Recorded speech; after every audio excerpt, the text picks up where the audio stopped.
Hello everyone, আসসালামু আলাইকুম। কেমন আছেন সবাই? নতুন একটা ভিডিওতে আবারও স্বাগতম। আজ আমি আপনাদেরকে দেখাবো আমি ঘরে কিভাবে মজাদার শুটকি তরকারি রান্না করি। চলেন দেখি। শুটকি তরকারি রান্না করার জন্য প্রথমে আমি কি সবজি নিয়েছি। এইখানে নিয়েছি আমাদের গাছের একবারে ফ্রেশ তরতাজা টাটকা সিম। প্রতিটা সিম বিচিতে ভরা, সার বিষ কিছুই নাই, একবারে ভেজাল মুক্ত। দেখেন সবজিগুলো দেখতে কত সুন্দর দেখা যাচ্ছে। আর এইখানে নিয়েছি বড় সাইজের একটা পাকা টমেটো, তারপরে নিয়েছি 4টা আলু।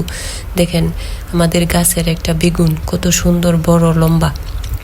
তারপরে নিয়েছি পেঁয়াজ, রসুন, কাঁচামরিচ। তারপর একটা গামলাতে আমি পানি নিয়েছি। সবজিগুলো কেটে আমি পানির মধ্যে রাখবো, পোকা টোকা থাকলে চলে যাবে।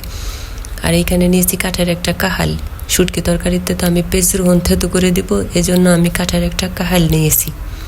এখন আমি সিমগুলা কেটে নিব। প্রথমে আমি সিমের 2 সাইডের রক ফেলে আমি সিমগুলা 2 ভাগ করে কেটে নিব। আমি কিন্তু সব কয়টা সিম নিব না, অর্ধেক সিম নিব আর অর্ধেকগুলা তুলে রাখবো পরে রান্না করার জন্য। এভাবে আমি সিমগুলা কেটে নিব। এখন কেটে নিব বেগুন। দেখেন বেগুনটা আমি এইভাবে প্রথমে লম্বা করে কেটে নিব। দেখেন বেগুনটা একবারে কচি, ভিতরে বিচি পর্যন্ত হয় নাই, পোকা টোকা কিছু না। এখানে মনে হয় পাখিতে একটু ঠোকর দিছে, এজন্য আমি ফেলে দিয়েছি। দেখেন আমি বেগুনটা এভাবে কেটে নিয়েছি। বেগুন কাটা হয়ে গেছে। এখন আমি কেটে নিব আলু। আলুটা আমি এভাবে বটিতে আঁচড়িয়ে ছালগুলা তুলে নিব। নতুন আলু, এজন্য ছালগুলা খুব সহজেই উঠে আসছে। আলুটা আমি একটু বড় সাইজ করেই কাটবো, কারণ শুটকি তরকারিতে আলু একটু বড় করে কাটলেই ভালো হয়। আপনারা আপনাদের পছন্দ মতো কেটে নেবেন। তারপর কেটে নিব টমেটো। টমেটোটা তো একটু বড়, এজন্য আমি টমেটোটা 6-7টা খণ্ড করে আমি সুন্দর করে কেটে নিব। এখন আমার টমেটো কাটা প্রায় হয়েই গেছে। এখন আমি সবজিগুলা ভালো করে 3-4 বার পানি দিয়ে সুন্দর করে পরিষ্কার করে ধুয়ে নিয়েছি। এখন আমি যেই পাতিলে রান্না করব এই পাতিলে তুলে নিব।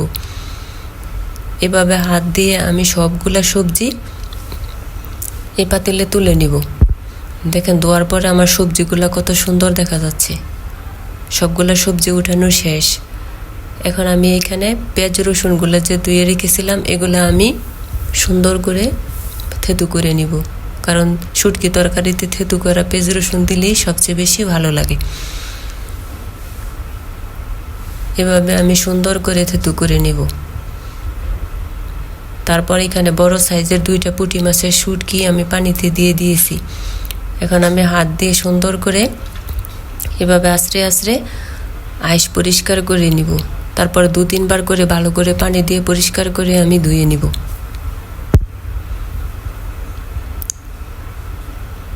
আর এদিকে আমার পেঁয়াজ রসুন থেতু করা হয়ে গেছে।